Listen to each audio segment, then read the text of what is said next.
यह वीडियो आपकी नजरों से गुजरा हो सकता है। एक मुफ्तखोर बाबा 4.5 करोड़ की पोर्शे कार को लहराता हुआ प्रयाग के माघ मेले में पहुंचा था। इसके पहले उसके पास 3.5 करोड़ की डिफेंडर कार थी। इस बाबा का नाम है संतोष तिवारी उर्फ सतुआ बाबा। वैसे तो सत्तू बिहार में गरीबी का प्रतीक माना जाता है। कहते हैं कि नून सत्तू चाट कर गुजारा चल रहा है, लेकिन सनातन के संतोषवा उर्फ सतुआ ने इसके नाम पर टकसाल खोल दिया।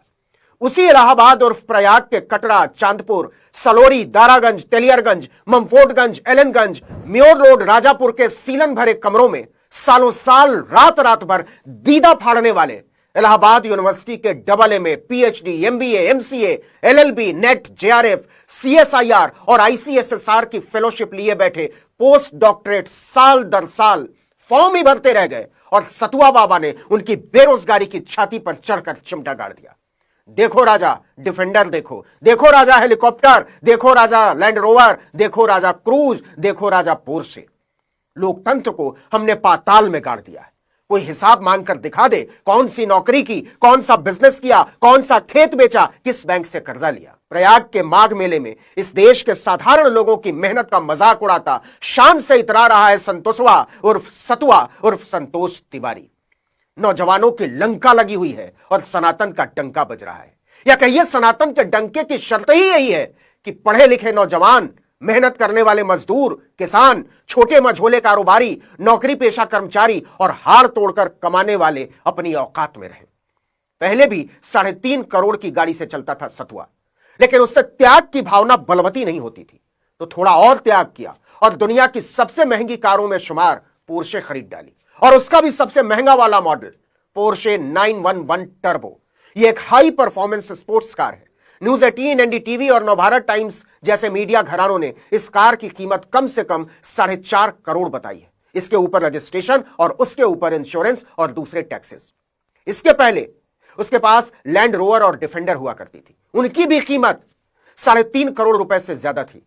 सतुआ उर्फ संतोषवा का कहना है कि हम आम जनता के विश्वास की छाती पर 10 करोड़ की गाड़ी चढ़ाकर सनातन की सेवा कर रहे हैं। सतुआ बाबा ने इसे सनातन का वैभव बताकर बचाव किया है और कहा है कि कारें आश्रम के नाम पर रजिस्टर्ड हैं, लेकिन आश्रम के पास इतना पैसा कहां से आया, इसका हिसाब वो नहीं देंगे। मकर संक्रांति पर प्रयागराज के माघ मेले में 4.5 करोड़ की पोर्शे कार से सतुआ और संतोषवा की एंट्री ने सोशल मीडिया पर तहलका मचा दिया। भारत जैसे देश में जहां लगभग आधी आबादी 5 किलो मुफ्त अनाज पर गुजारा करती है, बाबा अरबपति बन रहे हैं। प्रधानमंत्री और मुख्यमंत्री और गृह मंत्री उनके पैर छू रहे हैं। सतुआ जैसे लोग कहते हैं संत कार नहीं चला सकते क्या?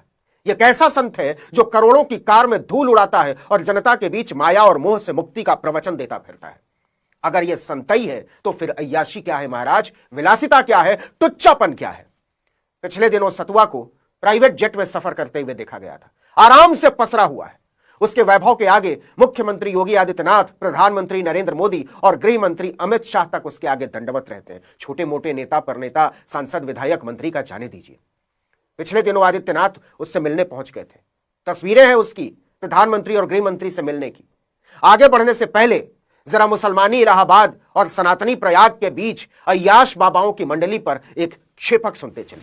असल में जनता से लूटकर अय्याशी और विलासिता अकेले सतुआ का मामला नहीं है। धीरेन्द्र शास्त्री को देख लीजिए, 5वीं फेल है। रोज 10 हजार के तो कपड़े बदलता है, हेलीकॉप्टर और जेट में घूमता है, दुनिया भर में छुट्टियां मनाता है और कहने को एक झोला लेकर घूमता है जैसे सारी दुनिया का ज्ञान उसी झोले में भरा पड़ा है। भले है 5वीं फेल। यही हाल अनिरुद्धाचार्य का है, 6ठी फेल। ठाठ से रहता है, हवाई जहाज से यात्राएं करता है और करोड़ों में खेलता है। और इससे बड़ी बात, किसी की हिम्मत नहीं हिसाब मांग ले, इतना रुपया लाए कहां से? छाती पर कोई डिफेंडर चढ़ा देगा, कोई पोर्शे तो कोई लैंड रोवर।